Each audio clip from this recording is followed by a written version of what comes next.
الحمد لله نحمده ونستعينه ونستغفره ونعوذ بالله من شرور انفسنا ومن سيئات اعمالنا ونشهد ان لا اله الا الله وحده لا شريك له ولا نظير له ولا نزير له ولا مشير له ولا معين له وصل على سيد الرسل خاتم الانبياء المبعوث الى كافه للناس بشيرا ونذيرا وداعيا الى الله باذنه وسراجا منيرا. اما بعد فاعوذ بالله من الشيطان الرجيم. بسم الله الرحمن الرحيم. إن الله لا يغير ما بقوم حتى يغيروا ما بأنفسهم. صدق الله العلي العظيم. وقال النبي صلى الله عليه وسلم: لا يقنط من رحمة ربه إلا الضالون. اللهم صل على سيدنا محمد وعلى آل سيدنا محمد وبارك وسلم. اللهم صل على سيدنا محمد وعلى آل سيدنا محمد وبارك وسلم. اس سوچ میں لب خشک ہوئے، اس خوف سے چہرہ زرد ہوئے. اس سوچ میں لب خشک ہوئے، اس خوف سے چہرہ زرد ہوئے. اے حق پہ مٹا تو جنت ہے اور یوں ہی مرے تو کیا ہوگا. تابوت زمانہ ان پر بھی ایک آج ستم ہو ہلکا سا. کچھ لوگ ابھی تک ہاتھوں میں امن کا پرچم تھامے ہیں. اے مولا بنا دے ہم کو بھی تو راہ حق کا شہدائی. عزت دے اس ذلت سے یا جوش شہیدہ ہم کو دے. وہ تقوی دے، وہ ایمان دے، وہ حقیقت دے، وہ غیرت دے. وہ نقش صحابہ ہم کو دے، معاذ طالب ہم کو دے. میرے محترم اور عزیز ساتھیو، اللہ رب العزت قانون ہے اور قدرت کے نظام ہے کہ جب تک انسان اپنے اندر محنت کرنے اور کسی چیز کے لیے اپنے آپ کو بالکل قربان کر دینے کا جذبہ پیدا نہیں کرتا، اس وقت تک اللہ رب العزت اس کو ترقی سبلت اور کامیابی سے کنار نہیں کرتا. جیسے کہ جب تک دانا مٹی میں جا کر اپنے آپ کو نہیں مٹاتا تب تک وہ کھیت سے سبز شاداب کی شکل نہیں ملتا. اس لیے شاعر کہتا ہے کہ مٹا دے اپنی ہستی کو گر کچھ مرتبہ چاہے. کہ مٹا دے اپنی ہستی کو گر کچھ مرتبہ چاہے. کہ دانا خاک میں مل کر گل و گلزار ہوگا. ایسے انسان جب کسی چیز کی دیکھ بھال اور اس کی حفاظت کرنا چھوڑ دیتا ہے تو کھیت وہ چیز اپنی حفاظت کھو بیٹھتی ہے. وہ چیز اپنی حالت پر باقی نہیں رہتی. مثال کے طور پر اگر کسان اپنے کھیت میں محنت کرنا اور اس کی دیکھ بھال کرنا چھوڑ دے تو کھیت اناج بنتا رہے گا. تو دور کی بات ایک وقت آئے گا تو کھیت نہیں اپنی جھاڑیوں میں تبدیل ہو جائے گا اور اس درخت اپنے موسی جا کر اپنا بسیرا بنائے گا.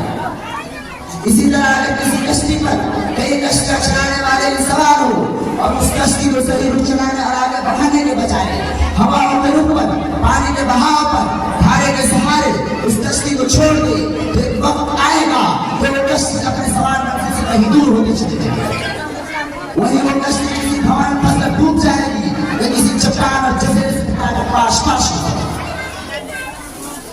دوستو، اس سے معلوم ہوا کہ انسان کو کامیابی کی منزل حاصل کرنے کے لیے اور کسی چیز کو اپنے حل پر باقی رکھنے کے لیے محنت، کوشش اور جدوجہد کی فرصت ہو.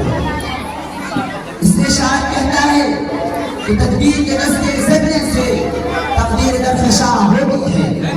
کہ تدبیر کے دستے ذریعے سے تقدیر درخشاں ہوتی ہے. قدرت بھی مدد فرماتی ہے جب کوشش انسان کی.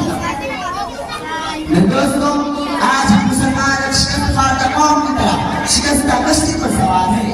جب تک ہم اس عالم اسلام اس کشتی کو ذلت و رسوائی کے سمندر سے، مصیبتوں اور پریشانیوں کے خطرناک بھاؤں سے نکالنے کی کوشش نہیں کرے گا، اس وقت تک ہم مسلمان اس دنیا میں اپنی شان و شوکت پہ پرچم نہیں لہرا سکتے.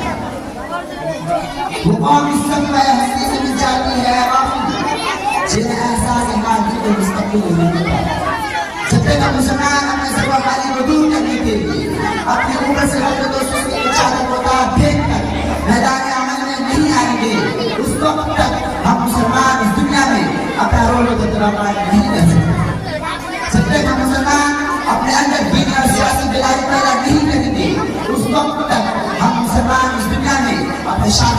پرچم نہیں لگا. قرآن کریم میں اللہ رب العزت کے صاف طور سے آیات ہیں ان اللہ لا یغیر ما بقوم حتی یغیروا ما بانفسہم، جس کا مفہوم بیان کرتے ہوئے اللہ کا اقبال رحمۃ اللہ علیہ کا یہ خوب کہانی کہ خدا نے آج تک اس قوم کی حالت نہیں بدلی، کہ خدا نے آج تک اس قوم کی حالت نہیں بدلی، نہ ہو جس کو خیال خود اپنی حالت کو بدلے. آج جب تک ہم مسلمان اپنے اندر دینی اور سیاسی بیداری پیدا نہیں کریں گے اس وقت تک اس دنیا میں ہم اپنا رعب و دبدبہ قائم نہیں کر سکتے. آج پوری مسلم قوم ذلت و رسوائی اور غربت و پستی کی گہری کھائی سے نکالنے کی سب سے بڑی ذمہ داری اور سب سے پہلی ذمہ داری ہماری قوم کے نوجوانوں کی طرف قائم ہوتی ہے. اس لیے کہ نوجوان قوموں میں دھڑک کے دل ہوا کرتی ہے. نوجوان قوم ملت کی اولاد سنبھالنے والے اہم ستون ہوتے ہیں. نوجوان قوموں کی ریڑھ کی حرکت کرتی ہے. اس لیے کہ جب جب ان نوجوانوں نے اپنے خانے کا دل بیدار کیے ہیں تب تک ان نوجوانوں نے اپنی قوم کو مروج کیا ہے، وہ مقام کیا ہے جس کو دیکھ کر دوسری قومیں آشش کرتی ہیں. ایک وہ بھی امت کا غیرت مند نوجوان تھا قربان جائے محمد بن قاسم رحمۃ اللہ علیہ پر، جس نے اپنے 18 سال کی عمر میں ہندوستان پر 10,000 لشکر کے ساتھ حملہ کیا، جس کا مقصد صرف اس معاملے کی رہائی نہیں تھی جسے راجہ طاہر کی فوج نے قید کر دیا تھا، جس نے نوجوان عمر کے عالم سے لڑکی نہیں تھی، جس نے وہیں سے مسلم حکمرانوں اور مسلم نوجوانوں کی غیرت کو لٹاتے ہوئے کہا تھا کہ اے امت مسلمہ کے نوجوانوں، اے مسلم حکمرانوں، آج ہمارے دل سے خطرے پڑی ہوئی ہے. اگر آج ہمارے دل سے ٹوٹ گئی تو کل قیامت کے دن اس کا جواب تیار کر. اے مسلم حکمرانوں، اے مسلم نوجوانوں، کیا جواب ہوگا اس وقت جب خدا تعالیٰ تم سے رہے گا کہ تم ادھر ادھر کی بات کر کے یہ بتا کے معاملہ کیوں ہوگا، تم ادھر ادھر کی بات کر کے یہ بتا کے معاملہ کیوں ہوگا.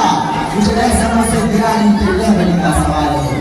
جب محمد بن قاسم رحمۃ اللہ علیہ کی خبر ملی تو بے چین و قرار ہو گیا اور راجہ طاہر کو اس کا سبق سکھانے کے لیے اپنے 10,000 لشکر کے ساتھ سکھ کے سائے پر ہوئے. زبردست بھٹان کی جنگ شروع ہوئی اور پھر دیکھتے اس کے بعد تیرے سانسی بہاری کی اپنے حکمت عمل سے نصیب راجہ طاہر کی شکست کے پاس گیا. کیونکہ ہندوستان کے 70 چھوٹے بڑے راجاؤں اور گورنروں کو زیر و زبر کر کے سرزمین ہندوستان میں اسلام کا جھنڈا لگایا. محمد بن قاسم کو 40-50 سال کا تجربہ دار انسان نہیں تھا بلکہ ہمارے علاقے کا ایک نوجوان کے جذبات اور جوشیلا نوجوان تھا.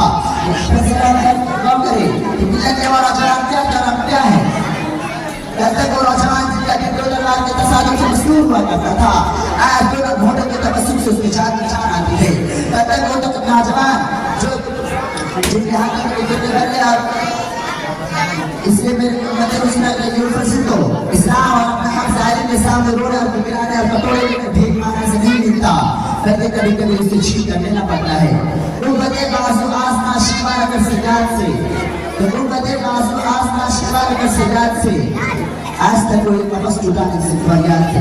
اس لیے اب وقت آ گیا الاسلام کے آلو علیہ وغیرہ کے پرچم لہراتے ہوئے دنیا پر یہ ثابت کر دو کہ مٹا سکے ہم کو یہ زمانے میں دم نہیں، مٹا سکے ہم کو یہ زمانے میں دم نہیں، زمانہ ہم سے ہے زمانے سے نہیں. اسی جذباتے پر اپنے کرتا ہوں کہ اللہ تبارک و تعالیٰ کا رسول صلی اللہ علیہ وسلم کی طرف